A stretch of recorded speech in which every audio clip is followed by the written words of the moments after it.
was actually pretty good. Hey everybody, it's the freaking film critic here, and today I'm going to be reviewing the movie The Last Exorcism.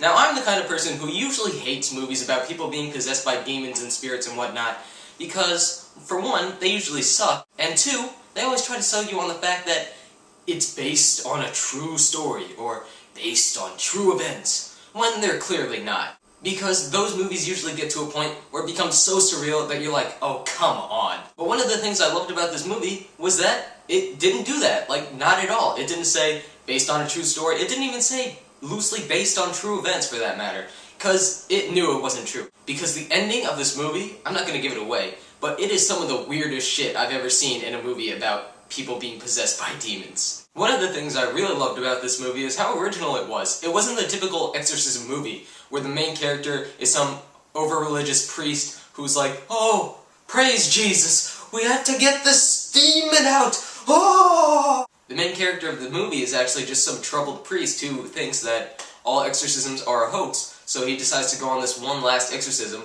and film it all on camera, so that way he can prove to the world that all exorcisms are a hoax. Obviously this doesn't go as planned, because then there wouldn't be this horror film called The Last Exorcism. The performances in this movie were also pretty good. The main character, who was played by Fabian, did a really good job at portraying his fear on screen, as he slowly started to realize that this girl that he was exorcising wasn't normal, and that it wasn't just his average exorcism that he normally does, and does it in a jiffy. One of the problems I had with the movie was the way it was shot in mockumentary style. It didn't really work all that well. The reason why this didn't really work was because they didn't really go through with it. They shot some scenes with just the main guy, who's the camera guy, filming the shots like in first-person view. But there were also other scenes where you know they were using multicam, and it was so obvious because they were using like one shot, like they see him there, and then they see him there, but like there's no movement, so you know they were using multicam. So one little tip to the director of the movie: if you're going to make a mockumentary style film, don't use more than one camera. Another problem I had with this movie was that some of the acting was a little bit too over the top. Ashley Bell, who played the young girl who was being exorcised, she kind of screamed a bit too much.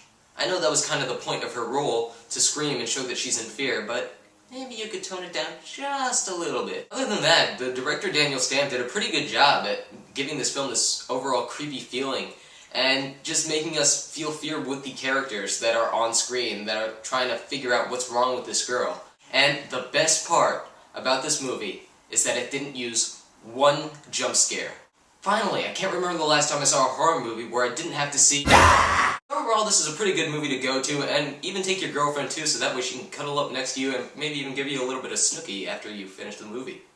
I'm gonna give it 3 out of 4 stars. I'm the freaking film critic again. So long.